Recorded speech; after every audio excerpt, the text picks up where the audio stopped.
for those of you who somehow don't know of you, would you like to give us a good introduction? Hi, my name is Eddie. I write spooky plays, hence the title, or username, whatever you want to call it. I am a playwright, a horror playwright, professionally, practically, almost, kind of. I have a play happening at a professional theater in July, which is like the first big break, even though it's a local theater, but it's like a big local theater, like it's won Tonys, like regional theater Tonys, but still a Tony. Um, I'm trying to tamper my expectations, but also like am very excited. Anyways, started streaming on Twitch and doing YouTube stuff because my COVID has put my industry into a coma, despite the fact that I still somehow have a job because I do work in the arts, the performing arts professionally. I do fundraising and accessibility, database management and stuff like that.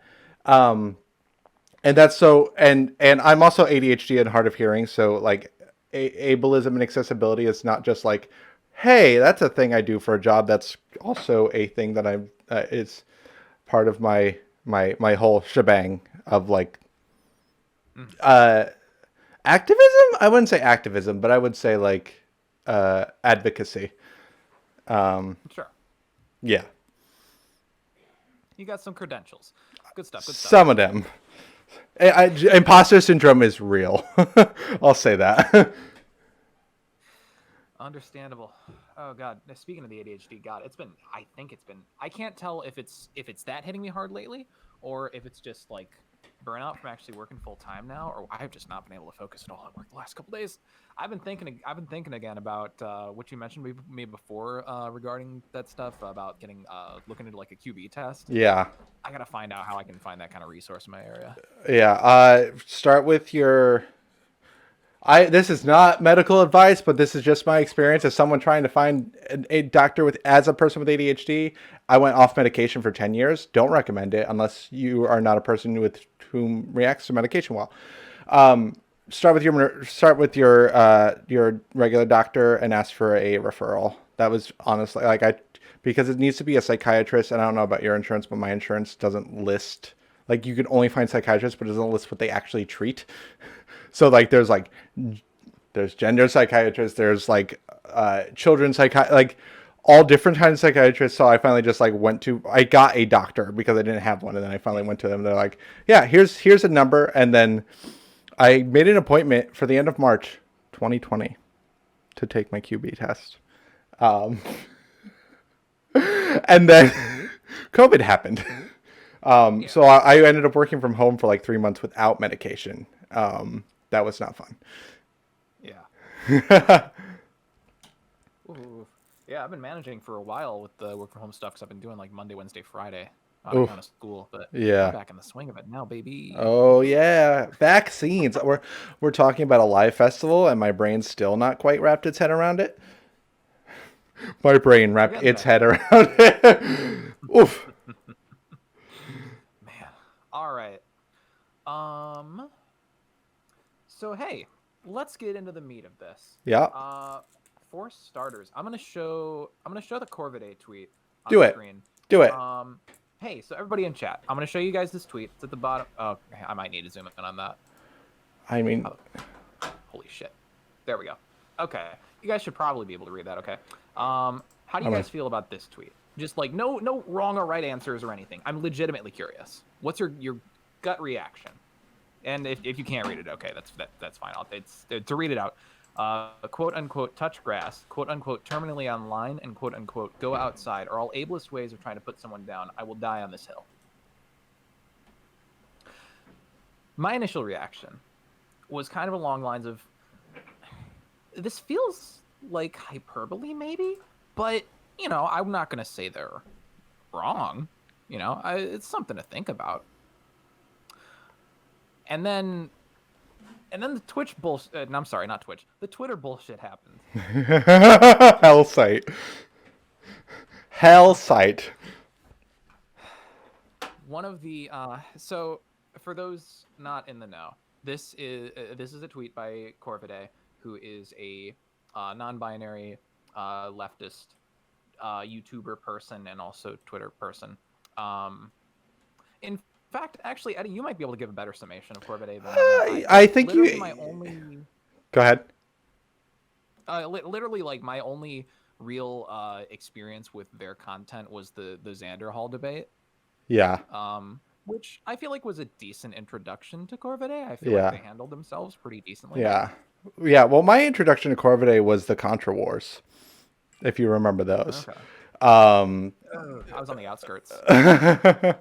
Long story short, ContraPoints made some people upset by some tweets that she had. If y'all don't know who ContraPoints is, you're welcome.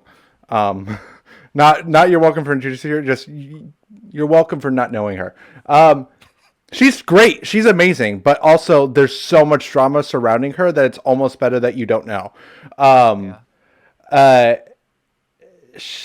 Long story short, she said some spicy things on Twitter because Twitter is a hell site. A bunch of people got upset because they were kind of transmed adjacent. She likes the word transsexual a lot. She even tweeted it, used the word the other day in a tweet. And I'm like, maybe not. Hashtag not a good look. She also just recently did a post of like a list of different things, those Twitter things.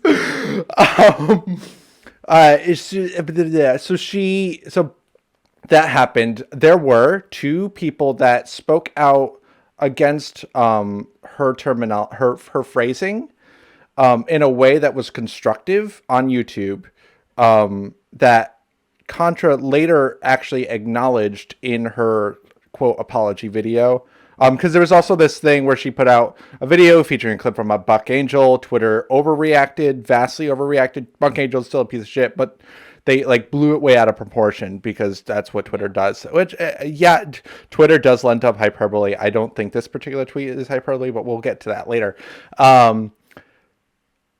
Corvidae and another non-binary person called Xander responded in videos about optic. Corviday's video was literally about optics, so it's interesting that it's really funny that you, by coincidence, use that in your title. About optics, about like how things look and how people react and blah blah blah. And Contra cited that video as like one of the more productive responses that really helped her understand where the frustrations of the Twitter mob was coming from. Twitter mob being, I think it's an apt phrase, honestly. It's a controversial phrase, surely. But so that's where I found Corvidae. But then I kept watching their videos, and I really, they have they're really chill vibe. Really, really calming. Their voice is like so cool. And they have a really good, like, cool way of pointing out things. And they can be spicy on Twitter. They've even said that themselves, that like, maybe I need to not be spicy on Twitter. And then they keep doing it. One of my favorite videos, I'll say, is that they did a queer analysis of Shrek and Shrek 2. That I was like, nice. This is amazing, and I can totally do. And that was when I was like, oh, I can 1000% do a video about Marble Hornets now. So that's what that is. Okay. I would say that's Corvidae. Yeah. So the part of the reason that this, for those not in the know, that this tweet has become such a thing. I don't know how many of y'all in the chat are familiar with Hassan Piker. I would say even before. I would say he was like the peak of this drama, because even before he got involved, Peter Coffin screen capped it and completely misrepresented it. A lot of like small time but like regular political Twitch figures chimed in and were like, ha ha ha. Like even long before Piker chimed in, there was a bunch of quote tweets, like hundreds of quote tweets in response to it. Some were from the left, some were from the right. But then Piker Yeah, and then Hassan jumped in and did a Escalated. and did a Steve Crowder, to be honest. Yeah, let's pull that up real quick. Oh fuck. I probably should have prepared my screenshots a little bit better ahead of time, but that's okay. We're not professional on this channel.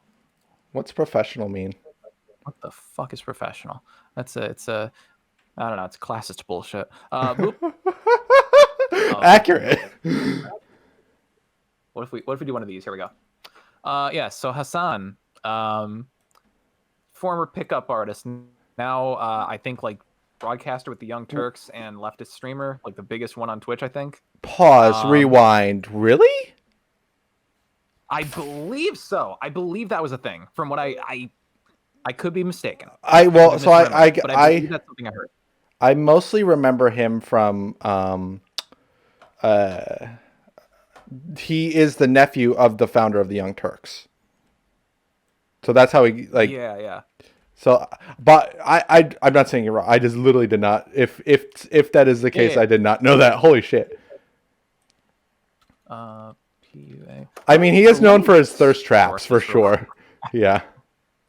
I'm like also just for the record, I have your stream pulled up and I'm screen cutting it. That's how I screen cut. That's how I put Corvidae's tweet into my stream is to screen cut yours. Like I'm landlording off of your work, Tony. We'll manage. I'll seize the means. I just need to like shout out the promoted by Northwestern Mutual that's just happening on your screen. I'm like I could be a few seconds behind, but it's like promoted by Northwestern Mutual. Hassan Hassanabi, love refugee Twitter, Tumblr refugee Twitter. Yeah. One moment, sorry. Dinner's done. Yeah, I heard. Do you want to just eat when you guys are done talking? Yeah. Okay. You both are going to lose a mod, so I'm going to go eat. Okay. And then I'll come back. All right. But I am modding for both of you. Yeah. Screenshot. Ash, you don't have to mod for me. I guess I got you. I have 2 viewers right now. You don't have to worry about me. I got you. Oh God. You are. I only made you both mods because you're my friends, and I wanted you to have the power. That does not mean you have any responsibility to mod my channel. How the hell did you hear me from there? I can hear you fully.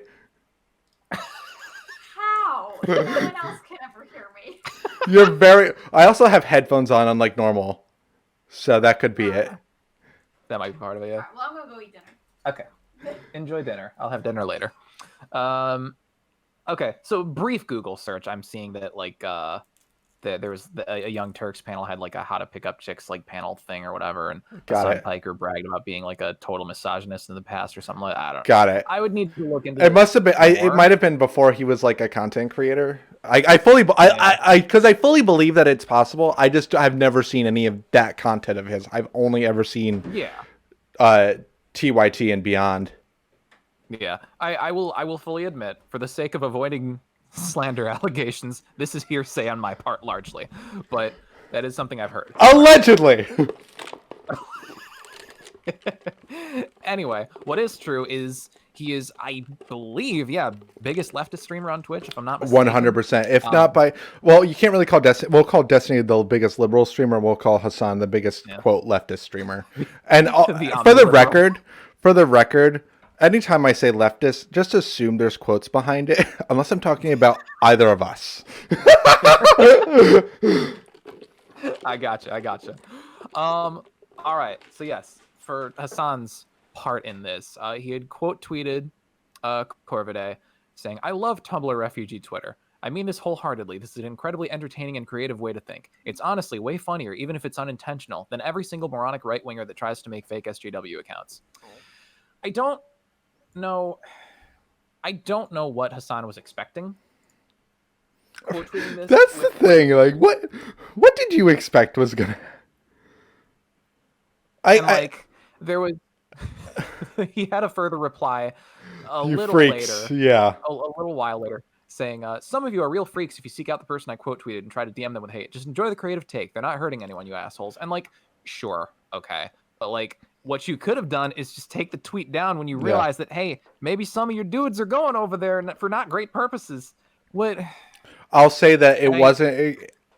I will say one thing in Hassan's defense, and that's the last thing I'll say in Hassan's defense. It wasn't only just lefties that were going after, and a lot of these people were very. So I do think Hassan, it wasn't necessarily his fault, but just because he is a big person, he shouldn't have done it. But just to give y'all the context of what happened in between tweet B and C. I'm sorry I don't have a screen cap for this. I'm literally reading off my phone. And Sparrow, you probably wouldn't be able to pick it up because Corvidae has their tweets locked, but I do follow them anyways. Woke up to people sending me DMs. F slur ass bitch virgin woke fuck. Okay, T slur really pedophile. Show your wrists. And to be honest, like this didn't start when Hassan tweeted it. It was already showing up in the tweets.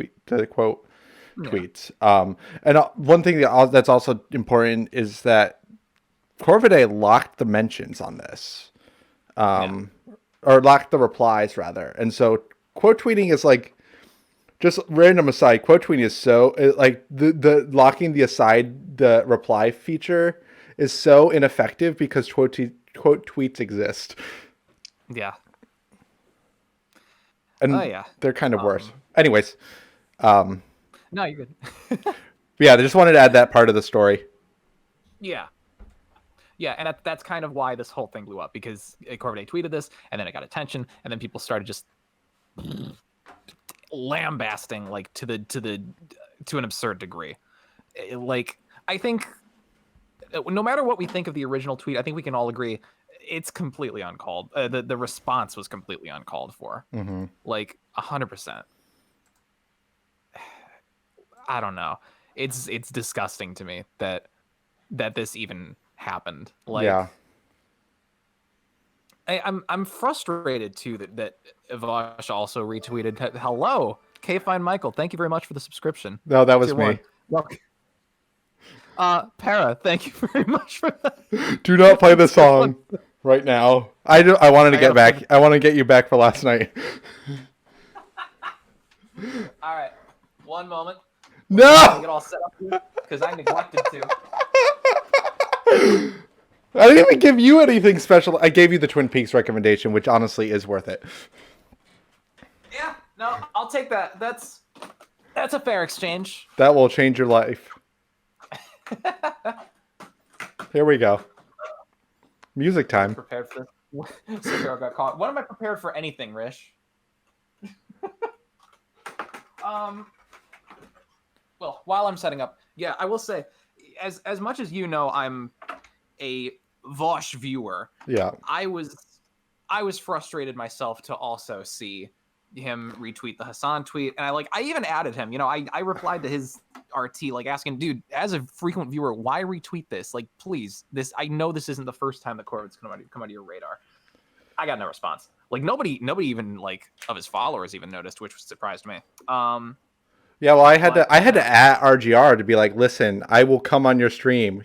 Stop. Stop playing dumb because I know you know better. And oh gosh, the RGR thread. We can get to that. That was so funny. It's just bad for effective messaging.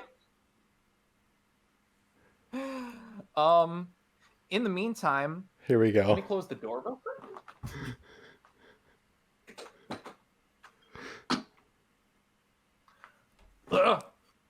In the meantime, hello, Airlock. Enjoy a song. That's very loud. A little lower. Here we go.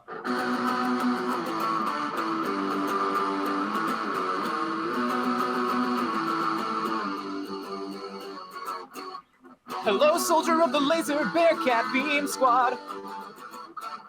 We sincerely hope you've enjoyed so far. Your subscription helps us keep the content train running. So I wrote this song to show how grateful we are. We appreciate your contribution. Hope this performance is suitable restitution. A big thank you from Bear and Sparrow. Never fear, don't fall in despair, no. But we must continue, so thank you very much. Now enjoy the show. I cocked up the last verse there, but that's fine. That's okay. I will forgive. Rich played applause for 0 bits. The 0 bits got me, and that's what's really like killing me right now. Also, don't look at my stream, y'all. It is messy. I apologize to my 2 viewers. I am bad at fucking Streamlabs, and everything is flying around and not responding to my... Oh, no. I said don't look! 40 minutes. I will need to take a look at that later, Rish. That's interesting. Oh, I wonder if... Oh, daylight savings time probably fucked me. That's what it is. That's probably what it is. Yep. Okay. What was I saying? Yeah. Vosh. You responded to Vosh, yeah. Yeah. And it's whatever. I have more to say on that, but we're not here to talk about that. Yeah. What we are here to talk about is the original tweet. Yeah. So like I'd said at the start, my initial reaction to that was, I don't know how much I agree offhand, but I'm willing to hear arguments on it. Like, here's like my initial thoughts on those 3 phrases. The first one, the touch grass. Admittedly, I had never even really heard people use this one until like around the advent of this tweet. And like, honestly, it sounds almost absurd, frankly, as a replacement for go outside. Like, it almost sounds more to me like a weed euphemism than anything like that, you know? Yeah. At least to me. I don't know. Now the go outside one, I do hate that one, but for kind of different reasons. I never really took like an ableist angle on that. For me, the reason like that it bugs me is it feels too adjacent to that, oh well, in the real world things work like this thing shit that you tend to get from like conservatives and shit. Yeah. Well, that's what all 3 of them are really saying, but you can keep going. There's actually more to go outside that I didn't even think about, that Corvidae put it out privately in their Discord, because I'm in their Discord server, that we can go into, but keep going. Yeah. Well, keep going. I'll let you keep talking. Yeah. Now for those 2, like actually thinking about them, I can definitely see, like after having that called out, I can definitely see kind of like why those could be considered ableist things. But I can let you go further into that once. Yeah. Once we hand off. I think the one that that I was most kind of like, wait, really? On was terminally online. Yeah. Because in my head, like, in my head, it feels like such a phrase of like absurdity, basically, just kind of in its construction. Because like, because generally, you know, when you're talking about terminal stuff, it's physical things that are going to kill you. Like, my understanding is it's generally not very much of an actual thing that happens, that someone is like hooked up into the internet like so strongly that it's actually killing them. Like I feel like I have seen instances like, I wish I could come up with like actual examples off the top of my I know head. exactly what you're talking about, though. Yeah. Where people are just like, so plugged in to like Twitter culture and such that they don't really, it seems like they don't know how to interact outside of like, you know, clout chasing and things like that. Yeah. Etc. But I am not, you know, this isn't my profession. You know, I don't exactly have the expertise and stuff on this kind of stuff that you would. So I am very willing to hear your takes on these. Yeah. And I'll just say that my profession actually does not, my profession, I know what the ADA law is when it comes to servicing customers or patrons that may be disabled. So I'm tuned into the law, and I know I'm tuned into universal design. I'm tuned into accessibility as a whole. So like that's where the accessibility coordinator like expertise comes into. It doesn't apply to internet culture at all, but it does mean that I'm more in tune to the disabled identity culture, the culture of the disabled identity. That's really where the expertise comes in. So I'll touch grass. I think I hadn't. You're right. I also had not heard it before, but I can almost like as soon as I read it, I can immediately imagine the instance in which people would use it as a harsher go outside. To me, it's specifically egregious because like there are people who cannot physically. Just like there are people that cannot go outside physically, and like this particular aspect I noticed was getting strawman, and not by you obviously, but like in the like negative responses, like the aspect of, oh, don't do this. It got strawman the fuck out of into space. Like there was a tower of strawmen that reached the moon. Of like, oh, don't, like literally someone said don't say fuck because some people can't fuck. Someone said that to me. Someone said that to me in response to when I was responding to RGR. And like that's the kind of strawman that people were using. But thinking, go ahead. If I'm understanding that reply right, it doesn't even fit. Like it didn't. No, the person was clearly trolling, but it is like that. Like, don't say X because some people can't do X. That's they use that formula as a straw man to what Corvidae was saying.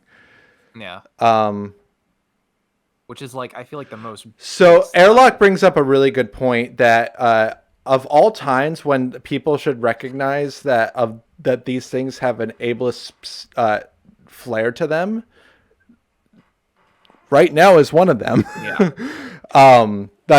Like the reason why we can't go outside right now and touch grass right now, that's why it's ableist, because our ability, because of health problems, it just happens to be everybody and not some people in this particular instance. Go outside. Everybody who's actually fucking paying attention. We don't talk about those people. We don't talk about Texas. Texas, they can secede from the reunion for all I care. Actually, no. I lied, because there's a lot of people of color there that are suffering under Republican rule. Anyways, sorry, I got distracted by my own meme. Go outside, which so has further meaning beyond just like the connection to like people being on the internet. And I read a paper, like I paid $16. I'll have you know, I paid $16 for a research paper for this damn thing. Not this conversation in particular, but this issue, because I'm like, I need to like, specifically if I'm going to be going on stream with RGR, Riley Glacier Strong, who is a professional, like as a debate coach, I'm going to get my shit together. There's different kinds of ableism, and not all of them are on the outset. They're not malicious, or malicious is not the right term.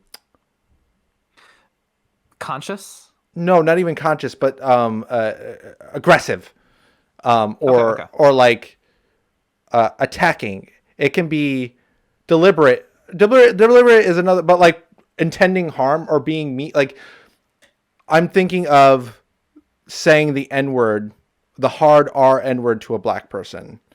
Like that kind, like there are forms of ableism that are like that, but there's also forms of ableism that are born out of this idea that disabled people are helpless or children or infantilized, where they want to help you. There's concern. There's like that whole thing.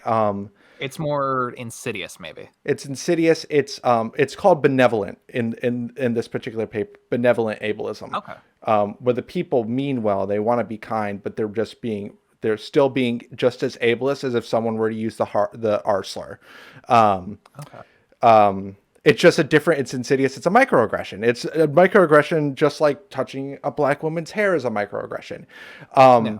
Going out, telling a person who has mental illness to just go outside is something that has happened long before this whole internet like obsession happened.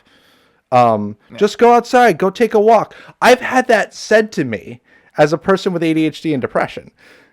Just go outside more. Like, and it's like in all the like it's one of those like self-care positivity, like toxic positivity type of thing.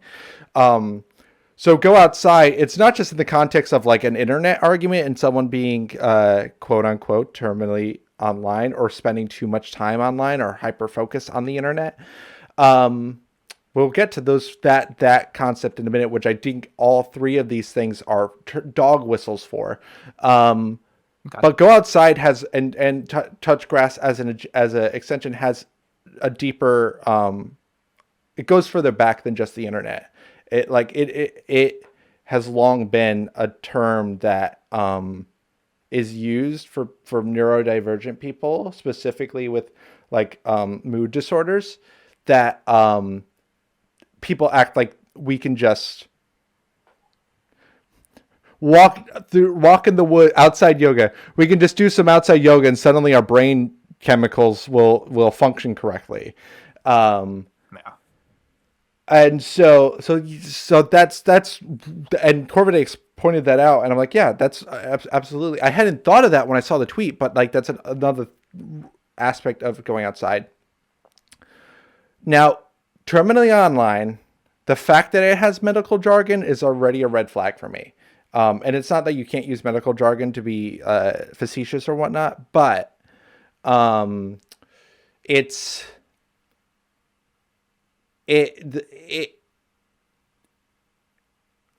well, I'll pause and rewind, and I'll ask you, Sparrow, of the kinds of people these words are describing or being said to. Like how would you describe that person? The person that is the target of these phrases. Of this one specifically, or just kind of in general? The three phrases listed: go outside, touch grass. Trio. Yeah, the trio and related phrases. Like, who's the kind of person that you would say that to? I mean, honestly, I feel like I personally wouldn't even use the first two myself, just because I think they're dumb. But you know, not you specifically, but who is it said to, and who is it? Yeah.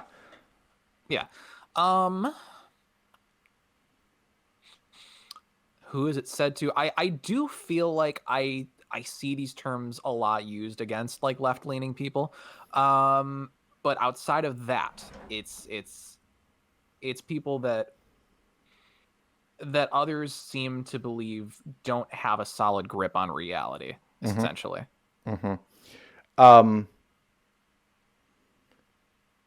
So I would I'll if I could expand upon that, if I misrepresent anything you believe these phrases to describe, let me know.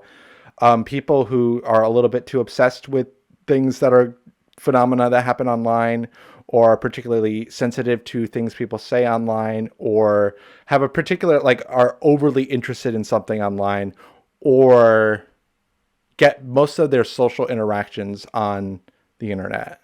Do any of those not, do you think, do any of those not, would you not say that this would describe? I think I normally would see them used maybe for those types of interactions, but not necessarily when they're kind of,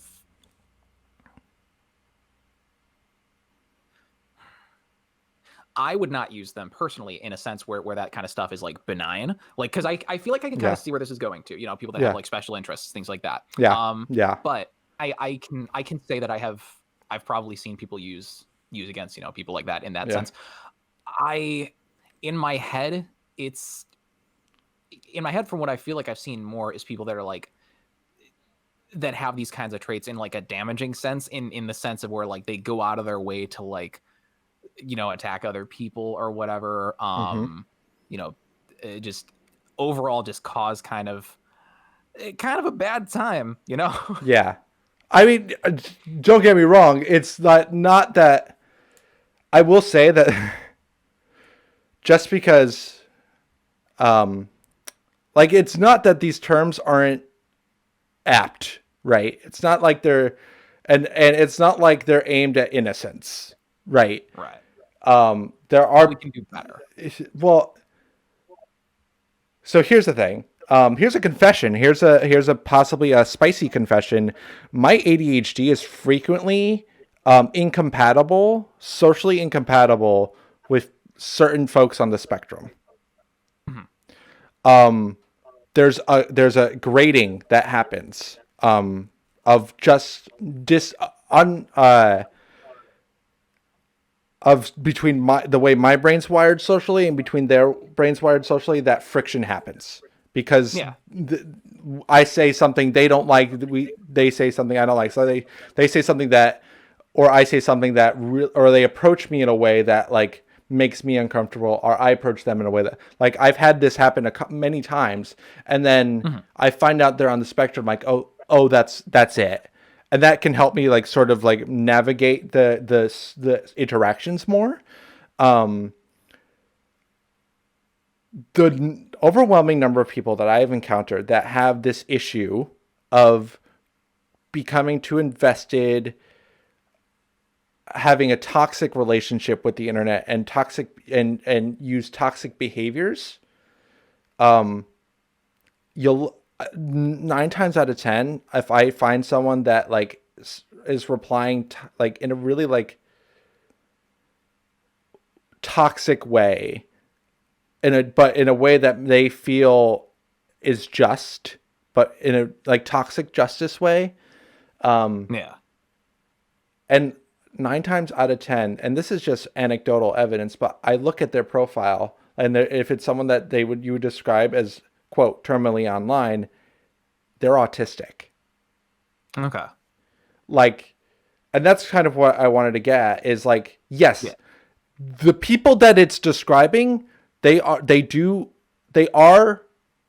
not harmful, but they are toxic. Like they behave in a way, they are, well, I mean, you and I can both agree, they are, what's the word I'm looking for? They are, motivated to behave that way by the way Twitter works. Like Twitter rewards toxic behavior. Look at Hassan's tweet. Engagement. That's why Bloodsports is like king in leftist and political content. Leftist political content. Quotes over all three of those words. And the way to make some ideas. We were just making a joke about this on Zanzi's stream earlier. I was in his chat. I saw your zoom in just now. Highly recommend, by the way, if y'all don't know, like Zanzi is probably the only good leftist. It's a name that sounds familiar to me. He appears in like all the circles. He's not huge on Twitch. He's actually was practicing a speed run of FF7 today. Oh, nice. So he's a speed runs on stream, but then just talks about leftism in general.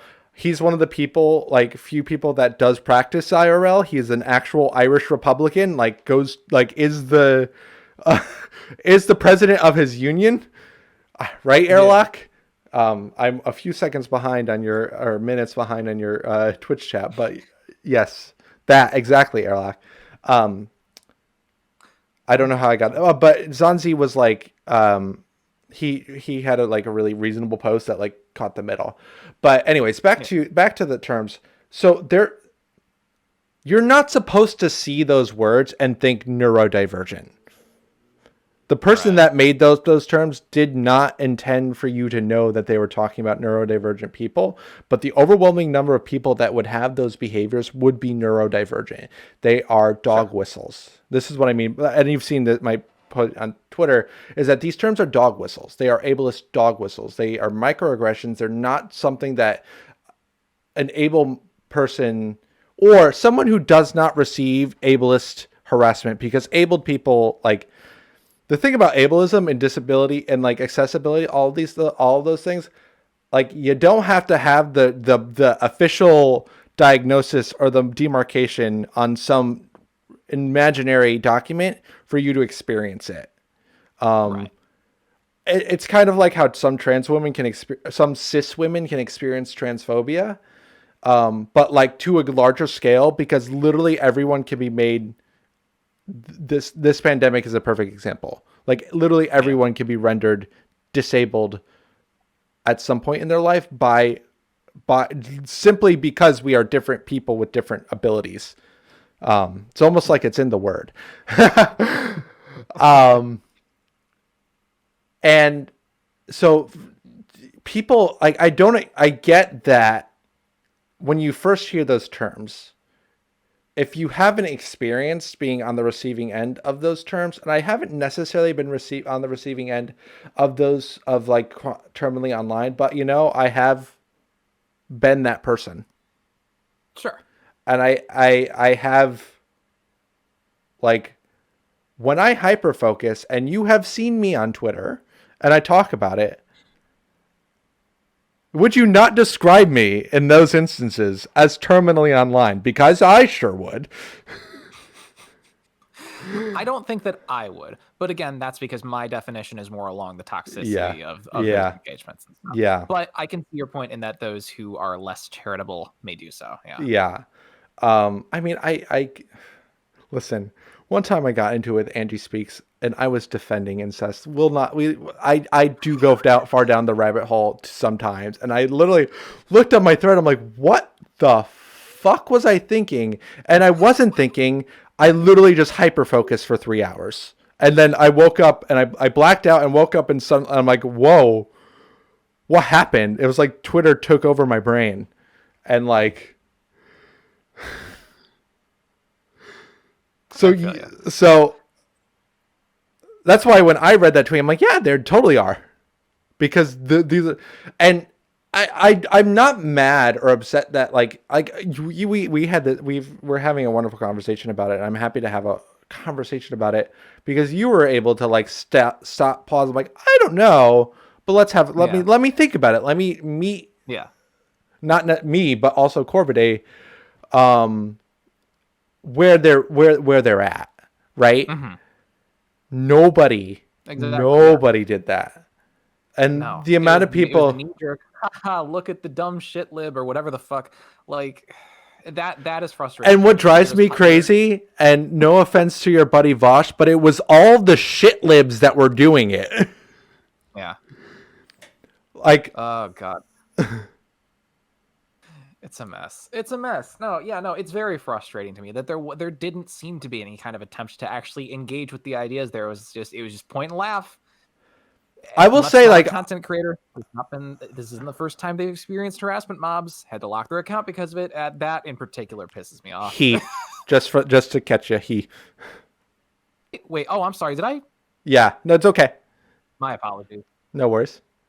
I saw on their profile day. Yeah. I don't know if I slipped there. I mean, my apologies. I slipped and said your legal name earlier. I'm sorry. All good. Or I'll say your Facebook name. I don't even know if it is your real name. I'm just kidding.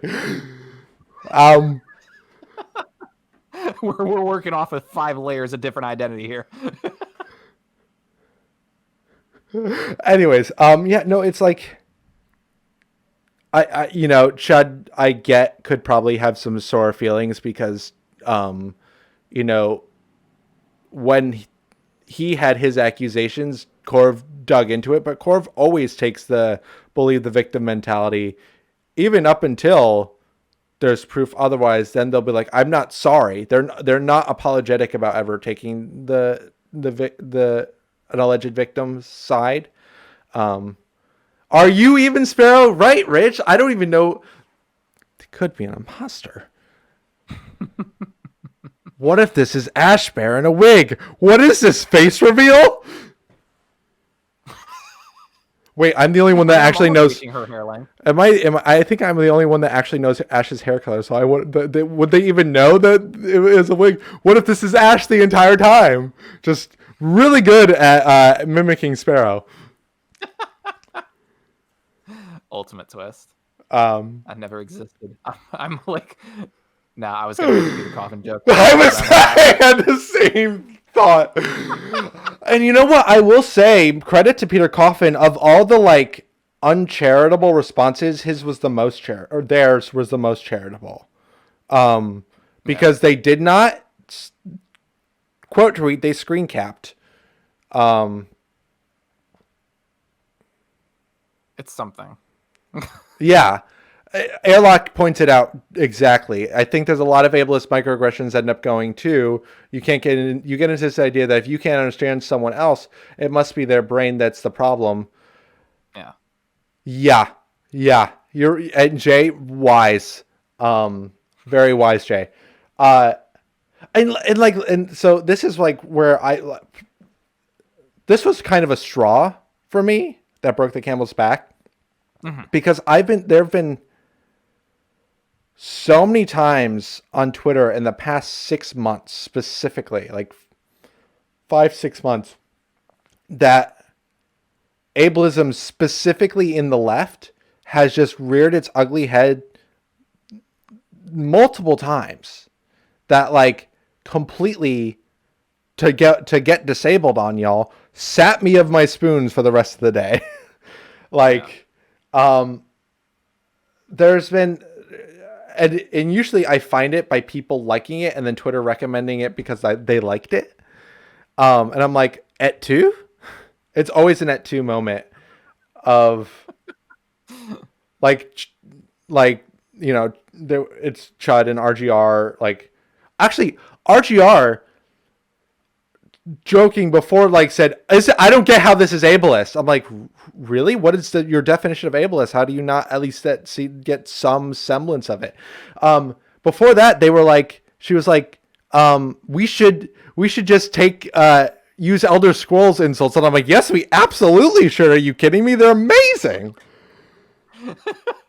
We'll take Ash's food box. Just call everyone Supreme Walnut. I dub Ash the new director of insults. That's the new member of the cabinet. No, director of insults at the White House. I've been watching way too much Scandal recently. That is I think I mentioned this to you. That is a show. If anything has formed like a decade that is the early teens, it's Scandal. Like that, watching that, I like this feels like a separate time. This feels like a separate decade already. A fetcher. That's leaning a little close into gay jokes, but I could dig it. No, there was this time that Angie and Peter, which speaking of, they broke up as like collaborators, apparently. You had me thrown off for a moment there. I was like, wait, were they a thing? What? No, they were never a thing, but they broke up as like the podcast, like, because Ash has gone off the plant, has like just disappeared off the internet by her own volition. And like she's deactivated her Twitter. Apparently she has a secret one that she wants to like start a new one. But she's been off I haven't listened in a while, but she's been off the podcast, and then apparently they kicked Peter off, and now it's just Angie and her boyfriend, who doesn't have any online presence at all. So it's just Angie basically. That was an ADHD side tangent. But speaking of, I saw them like Peter has said things where like, it's all class, baby. And I'm like, no, it's not. You can be rich and still be suicidal. In fact, it's happened. Hollywood. Peter, okay. Real quick. Yeah, go for it. Lay it on me. On the topic of ableism and stuff. I do try to be careful about like my language and stuff. I tend to use the term batshit now and then. That's probably not great, is it? Just say batshit and don't finish the sentence. I think that works. Okay. just the These word fucking guanos. Actually, that sounds like it could be a racist slur. Don't say that. God.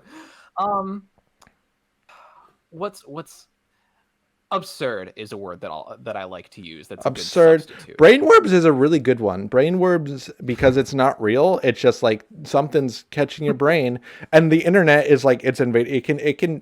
It does have an effect on our brains. You got brainworms if you get like a bot fly or something. That's some unfortunate shit. No, but Cordyceps. yeah, I either. Oh Christ! Do not Last of Us me here. I can't, especially not with Sean here. But then again, I do have a Last of Us 2 branded controller next to him. Anyways, I can't wait for you to like meet Sean somehow. Anyways, what you were saying? Yeah, no worries.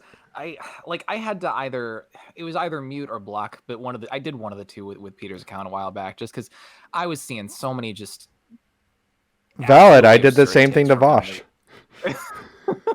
Yeah, I'm pretty sure Vosh. I'm pretty sure Vosh is muted, Xander Hall is blocked, or vice versa. Okay.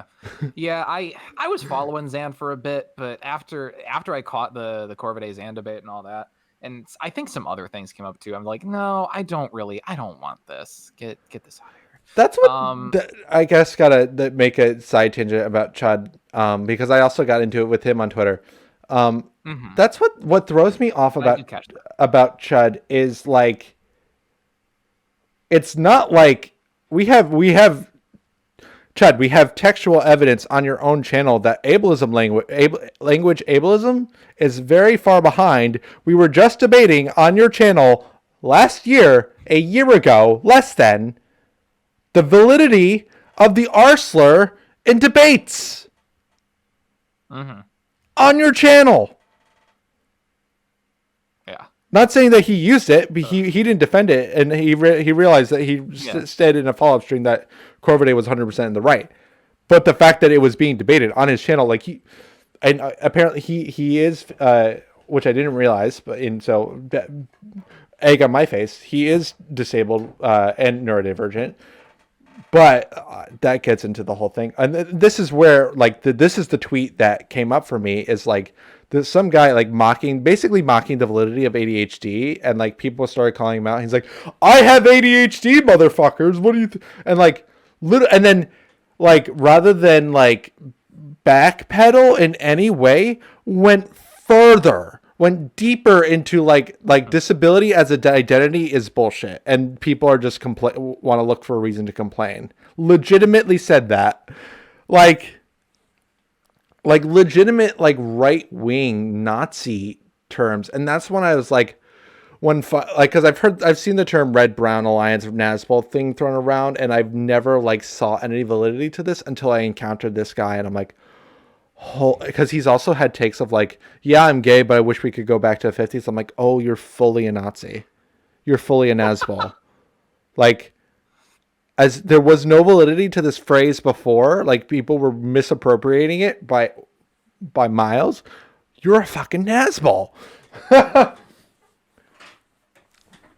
And for those of you who don't know, Nazbol is basically a party with the Nazis within the Nazi sect that wanted to go actually socialist instead of just using the name. So it has a very specific context.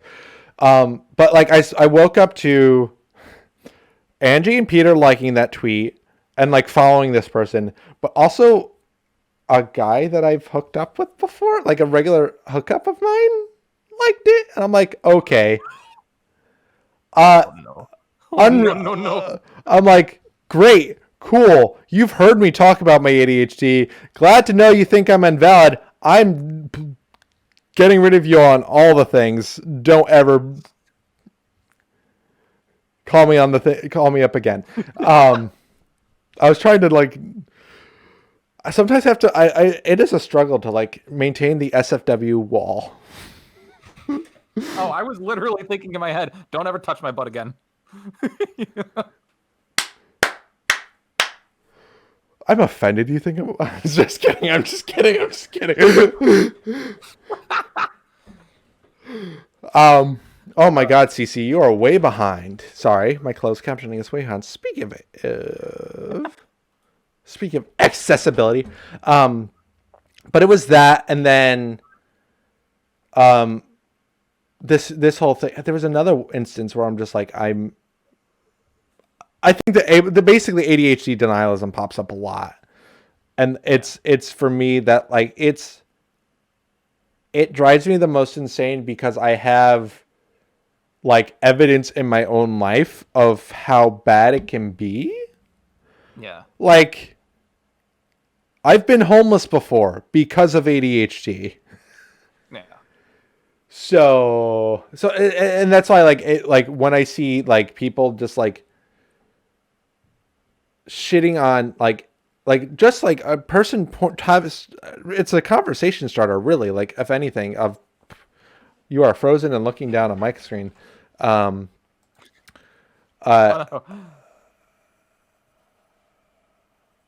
Bitrate seems fine on this end, so it might be. Okay. No, it's totally me because I'm doing way too many things at once. Airlock says, I think being disabled is possibly the best antidote against the idea that people can't attack your community just because they belong in it. Like, really. And I found that there were so many people, and it's you see this in forms of racism too, and you see this in all versions of marginalized folks, where the most assimilated jump at the chance to separate themselves from the quote unquote bad ones. Yeah. And there were so many autistic people that were like, I use those terms, blah, blah, blah, blah, blah, blah, blah. They're like, Chud himself, I'm disabled and I think. And then he started, I tuned into the stream because I'm like trying, and he started throwing around the C word and saying, I give you, I'm going to, jokingly, but still it stung, I'm going to hand out ableism passes. And I'm like, oh no. Oh no, no, no. Oh boy. Oh boy. I'm like, Chad, stop. Like, stop. You know better. Yeah. That's why I'm like, you should know better. Like, you should know better. Yeah. That's really where it comes to for me. For not yeah, I think I'm fully like happy to have I mean, mostly for like the bigums, the big names. Like Hassan, 1000% knew better than to do that. That was just like so dumb. That was his arch rival Destiny. That's the kind of shit his arch rival does. I don't know why I pulled in Steve Crowder. I should have just said Destiny. That would have struck a nerve. What a wheezy little liar, dude. The actual clip that came from scares me, honestly. The fact that he like knocked out his whole fucking stream setup for a moment with a punch to the That was 1000% theater. That was 1000% theater. That's why part of why I started getting into streaming. This is 1000. So full disclosure. I want to do a video essay down the road once I'm like more established. Who knows after I have who knows how this conversation with RGR will go if it happens. It's literally called Political Theater, and it's about political streaming and debate bros and political politics and like streaming about politics, because all it is theater. All it is theater. It's not praxis in the least. It is entertainment. A performs B for C. We are performing politics in like a cool, hip, young way for the audience. That's what we're doing right now. I'm just kidding. And like I want to go ahead. I feel like that's as valid a criticism of what we're doing as anything else. Because I mean, I would even argue that, you know, the some of the political streaming and stuff, the videos and such that go up, it is performance to a large extent. I will absolutely concede to that. Yeah. I feel like it does do some good in actually like sending out ideas and stuff for people to actually chew on. Yeah. I mean, I know I would not have. Oh, for sure. At least I think I think I probably wouldn't be where I was at if I didn't, fall into the bread tube hole. Yeah, I think it has a lot of. I think it has a lot of. Sorry, I had a perfect response. Hi, Wingback. My name's Eddie. You might have seen me in the chat before. I'm Paranormal Playwright. I had a thought, in agreement with you, but to expand upon it. Fuck. Uh-oh. Brain. Come on, brain. You can do it, brain. You can do this. I believe in you. So yeah, it does have value as theory. To do a leftism, a single leftism, you need two things. You need theory, which is the ideas of how leftism works, how a communism works, how an anarchism works, and then there's praxis, which is actually going out and helping people. Mm-hmm. I think that LeftTube or leftist content, political content, debate, all of that is really good theory. Well, not all of it is good theory, but all of it is theory for sure. Nothing about what Xander Hall spits out, sorry not sorry, is good theory. Very rarely does Vosh put out good theory that he created. Sorry to dish your bro. But no, absolutely, that's absolutely fair. I think his whole "I've read all theory" thing is silly. Yeah. Honestly, I think, just for a brief tangent, I think what I value most about Vosh's content is frankly, I think it's just on a deeply personal level to me, is that I wish I was able to be that rhetorically effective. Yeah. I wish when I was dealing with my conservative ass parents at home and they were throwing out all sorts of racism and all that shit, I wish I had the tools to effectively return fire. Yeah. And I just didn't. I just shut down. That's so valid. I think a lot of it is an admiration of that aspect. Yeah. But I'm absolutely not saying don't criticize them. Well, I mean, one of the reasons why if the idea of talking to Artie, and why I wouldn't be able to do, I'm really good at coming up with arguments and things to say 3 hours later. This is why I'm a playwright, ladies and gentlemen, because I just. Do you think? Is that the mood? It is actually. It is because okay. there is a level of language. So I'm ADHD and a hard of hearing. The hard of hearing is said to be nerve based, but I think it's 1000% just because ADHD is what's the word? It's highly comorbid with audio processing disorders. And just as much as audio processors is taking in the audio, it's also spitting out the audio and coming up with the words. Yeah. I have gone nonverbal. Nonverbal is a thing that I go through I like. Yeah. So Vosh is so here's the thing about Vosh, right? He's, and all these people, even Xander Hall, they're really good at shitting on the right, but you know what? I'm sick of shitting on the right because it's not going to change anybody's minds.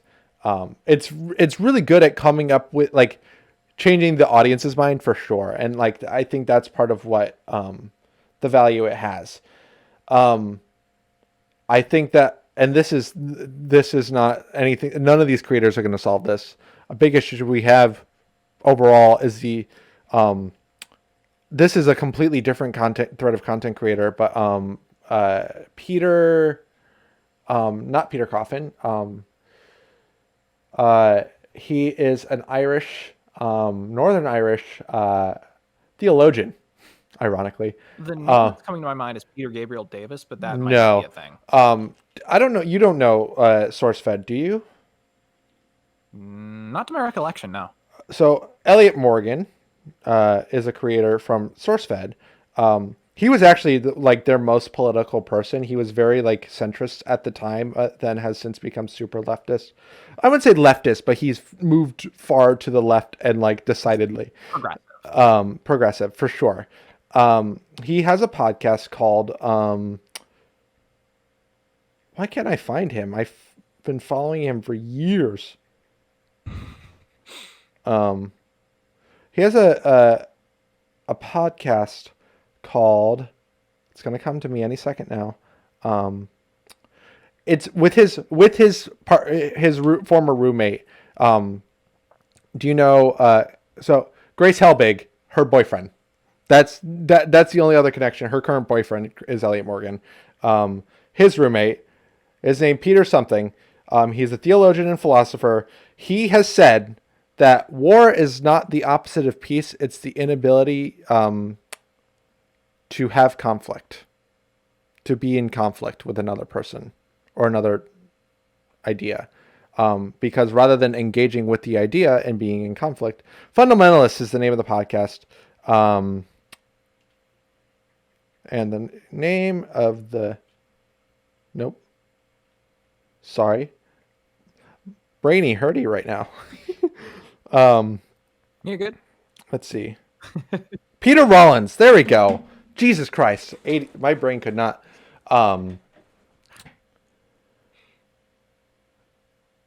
Thank you. Sandra said it to me in the chat like 3 minutes ago, and I was not looking at the chat. Thank you, Sandra. Peter Rollins.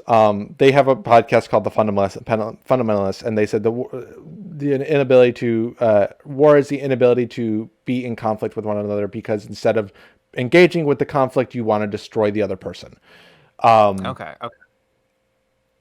Debate bros shit. That's war. Yeah. And I think this country is not like physically at war, but mentally it is. And so I want to move something culture war. Culture war, exactly. I want to move past culture war so badly. I'm so sick of it. And I'm in this could be privileged of me to say, because I am in a pretty progressive city, but my hometown, like 30 minutes away, overwhelmingly voted for Trump. So it's not that. Connecticut's not that liberal, unlike what people think. Yeah. We have Shit, where I'm at. Oh boy. Oh, I know. Oh, I'm sure. And I'm like, there is a smugness. There is a, like, to leftists and liberals, or quote leftists and quote liberals. Yeah. My thing with Vosh is he claims to be leftist, but in practice, like the things that he says, the things that he advocates for or demonstrates, the actions he demonstrates are very liberal. They're very capitalist focused. Like the way that he just targets people is very like, I mean, I think Airlock was the one that said it earlier, to cover up shelling. Yeah. Shallow engagement. It's shallow engagement. Like, that's exactly what it is. Like, when he called Angie Speaks the stupidest, the dumbest leftist I think he's ever heard of, when he targets Corvidae, not just on this one, he's also targeted Corvidae before on the Abigail, prior to her coming out, the whole Trump trans tweet. Corvidae was like, hey, maybe not. Like, that's all they did. Yeah. Hey, maybe not. Yeah. And then, like, people went back and Vosh did a whole video about them. Yeah. That's where I'm like, and so this is my main issue with leftist content creators, and this sort of like opened up the rabbit hole in my brain for it, is that, you know, and I think I've said this to you, I've said this, I've tweeted this, like, trans discourse is important, very important. Trans liberation now. However, it's used as a shield. It's used as a smoke bomb. Trans rights, meanwhile, does a racism. And I'm not being hyperbolic. Like Vosh has said to a freaking Iran, and I did not watch in the full context. I did not watch the stream. I did hear, this is hearsay. Said to basically a mansplain to an Iranian why their country deserves to get bombed, like in defense of Biden. I'm totally paraphrasing and probably not, like, there's probably way more detail to that, but I've heard him say things that just don't line. And this, I'm not picking on Vosh necessarily. This is just a example of a larger trend that I see of racism. Yeah, something like that.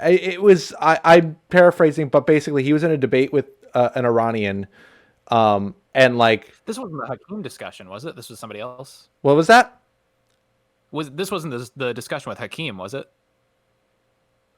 Or was this somebody else? This might have been before. It might have been before. Like there was a discussion, and then they like came together, and then like they made amends. Yeah, there was a whole. I did see I didn't see like the videos from Hakeem like dunking on him. I watched like some of them, but I never. It was when he was okay. Okay, now that I think it was Hakeem.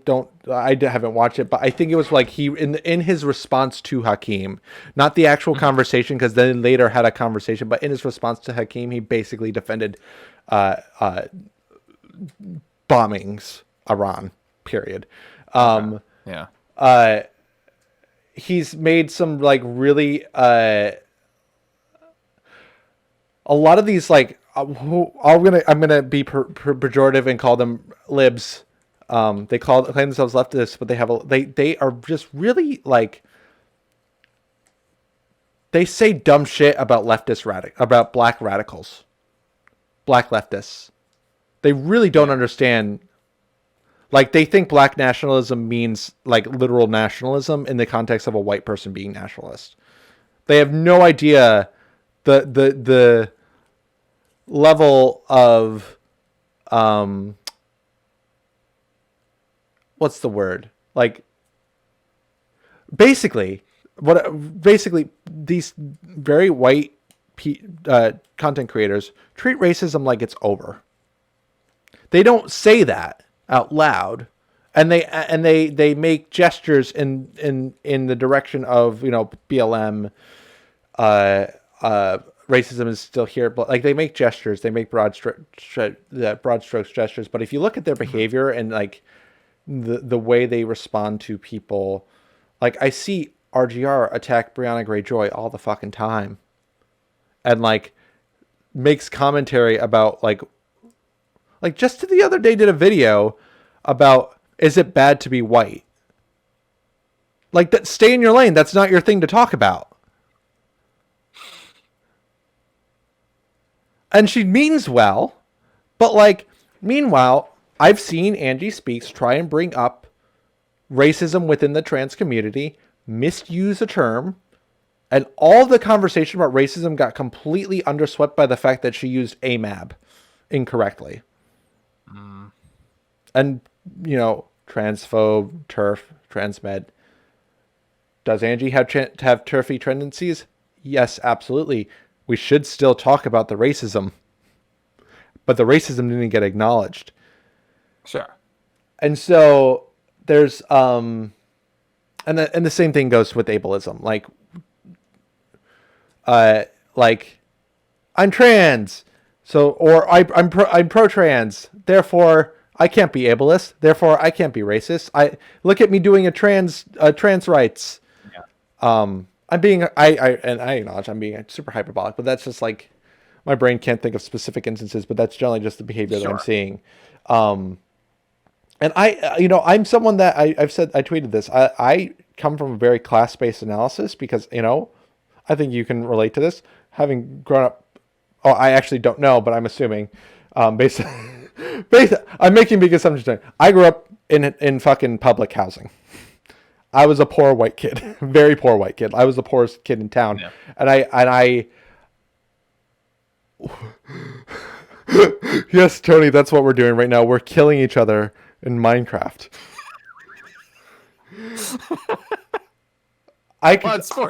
Blood spurt, spurt of blood. The first theater of cruelty play, spurt of blood. That's what we should be doing right now.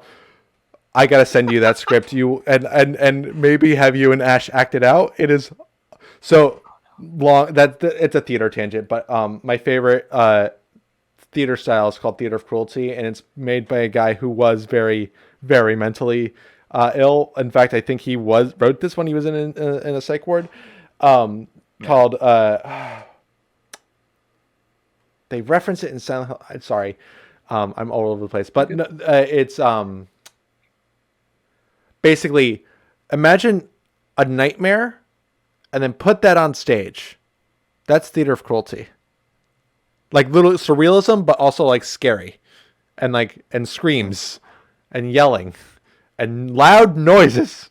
That's theater cruelty. I don't know how I got on that tangent, but then again, this is we are talking. Yeah. So you're right, Rich. That's exactly what it is. Like a lot of these things, it's like I am a leftist, therefore can't racism. I can't ableism. I'm disabled, therefore I can't ableism. Like, no. And literally, Chud said to me, I don't think I have internalized ableism, because the full quote was, because I think this take a silly. Bruh.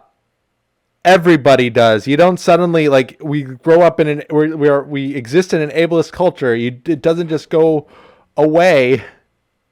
Yeah. When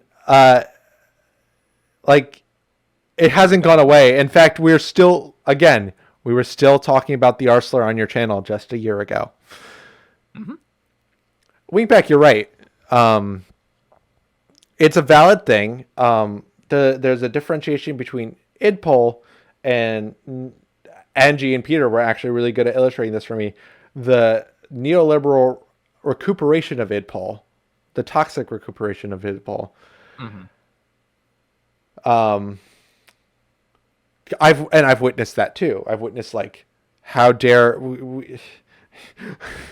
so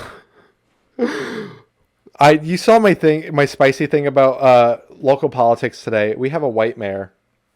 A white cishet white male mayor, but very, very progressive.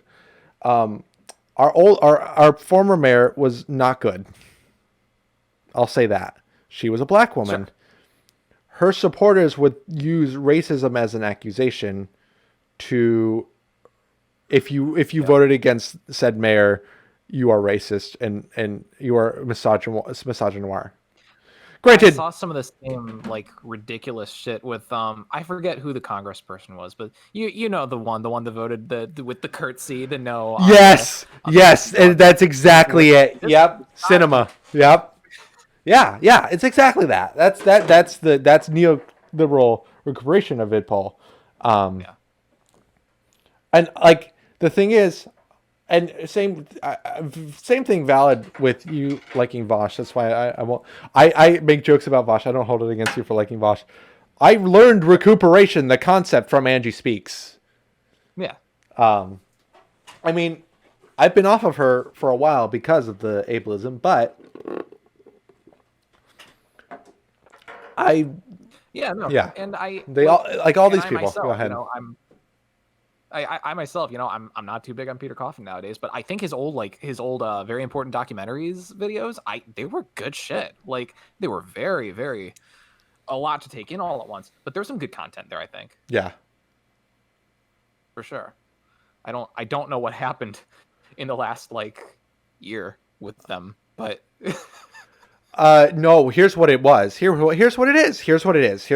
Want to talk about culture war? It's things like Angie trying to talk about racism, and then trans people, like, or Twitter. I don't want to say trans people because I don't mean to monolithicize them, sure. But Twitter attacking her for using the term AMAB instead of engaging with her very valid complaint about racism. This has also happened before, where this, like, I forget how the context came up, but she was talking about how men on the left hide behind the soft boy aesthetic. I remember this. To basically hide their racism and ableism and sometimes transphobia too, and sexism. Yeah.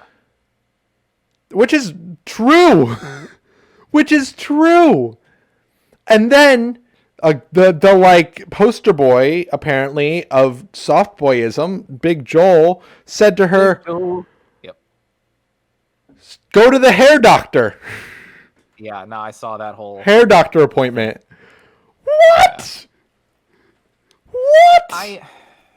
I have mixed feelings on that one, because I can definitely see why. I can definitely see the interpretation of, oh, you called it the hair doctor. Yeah. Obviously there's something wrong with, my, black hair. And like, I can see that take. I like at a gut level, don't feel like I would have ever drawn that connection, but that's a lot of privilege. It's also because it's a dog whistle. That's the thing. It's another dog whistle. It's a microaggression. It's a like these people will microaggress till the cows come home, and then gaslight people for calling it out. Yeah. It's interesting because I'd never really heard that one before. What? I guess it's probably a factor of me not really being in the hair doctor that much that uses that kind of. Yeah. And maybe it's probably a good thing. It could just be that I grew up in the only predominantly POC neighborhood in my hometown. Because, and honestly, that's what the local politicking is about. Is there's like, we have cities like New Haven, which are very diverse. In fact, New Haven represents like almost proportionately the exact demographics of the United States as a whole. We represent as a city, like the percentages. Versus there's a lot of rich towns in Connecticut that like will NIMBY their way out of any sort of like multifamily cheap housing. And the thing that the local politics thing is that said white male straight neighborhood was like racism.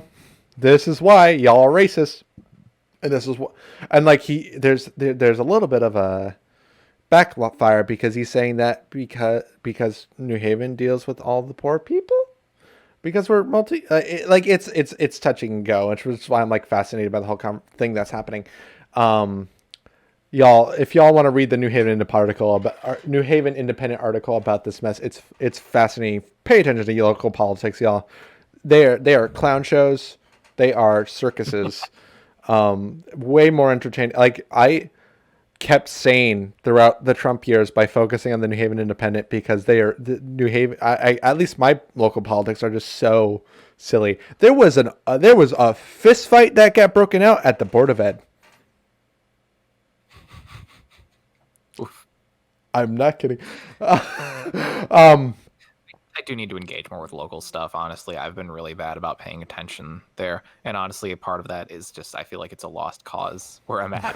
But that's valid. I mean, between you and me, Tony, it's a lost cause where I'm at because, like, being in a state that's overwhelmingly blue, like, how dare I question Biden? Ever? Like. And it's not like it's not leftist by any means. It's faux progressivism, but it is just a bunch of neoliberalism.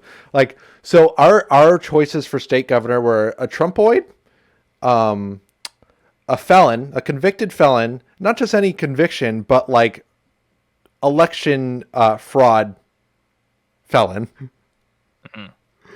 and generic white businessman.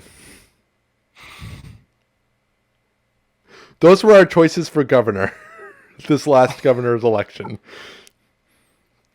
Generic white businessman won, and he has been generic white businessman ever since. We were eyeing weed legalization, and then he came and was like, no, sir. It's just like we were eyeing Medicare for all during the election, and Biden's like, no, that won't happen. Yeah, airlock, exactly. Three criminals, precisely. Those were our choices. And the Trumpoid didn't have a pot to piss in when it came to the election, so it was a convicted election fraud felon or a generic businessman. And I think a brief thought that I had, and this is probably a longer conversation for another time, but just as a brief aside, what caught my ear. I'm not especially educated so far on the topic of like just criminalization and things like that in general.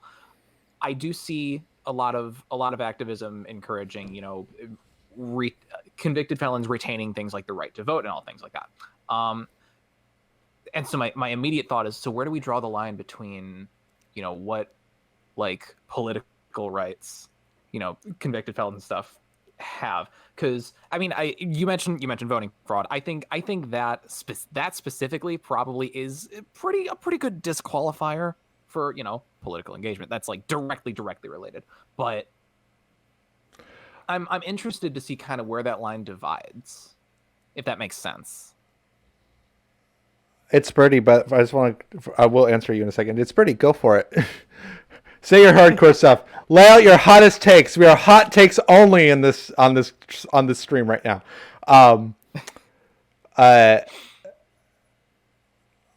I will say that I haven't thought about it, but I assume, based on what I know, that I land very strongly in the reformist camp when it comes to justice.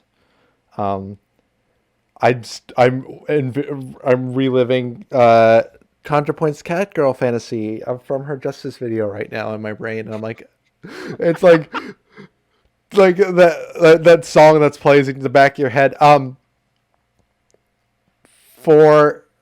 So I'll say this, and I'm just going to name him. His name is Joe Ganim. He was the mayor of Bridgeport. I think he should have the right to vote.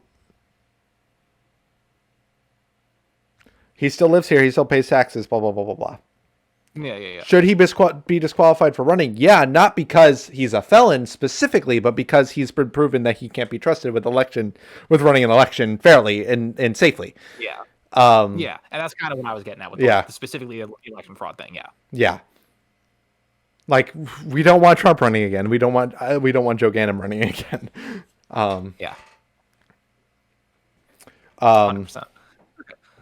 Yeah, no, that was just a brief thought that pinged out of my head there. I know the feeling. I know the feeling. Okay. I don't even think he should be arrested. Blah blah blah blah. So, airlock. I just think maybe he should be disqualified, just like Trump. Like, maybe let's not let him run. Yeah. Airlocks, that's very important. Anyways, it sounded like you were going to transition? Oh, yeah. We've got about another like half hour left before next time slot. Cool. I did want to. I think another thing I did want to touch on is as I've put in the title and stuff. Did I add in the title? I said optics, but you did. Platforms saying effective messaging. Yeah. I feel like Twitter. Oh yeah. One of the worst platforms. Horrendous. For clear, effective messaging on things. Like I make no excuses for what happened with the Corvidae tweet.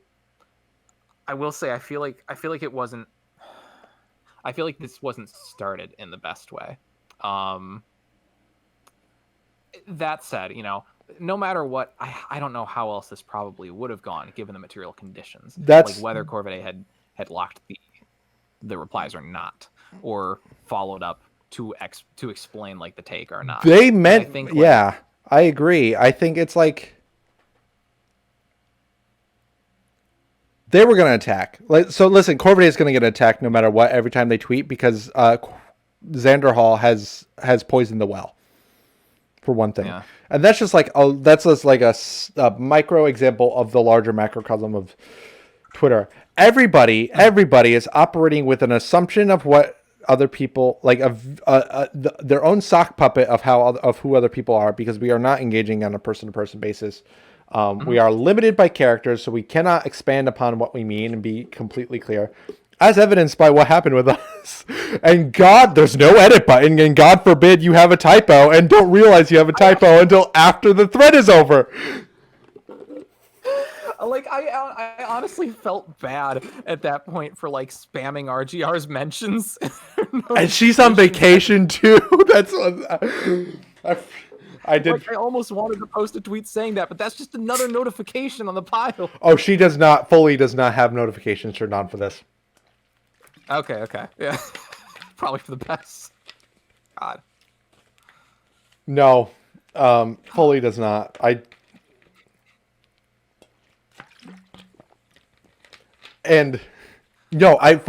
Twitter's a hell site. Twitter is horrendous.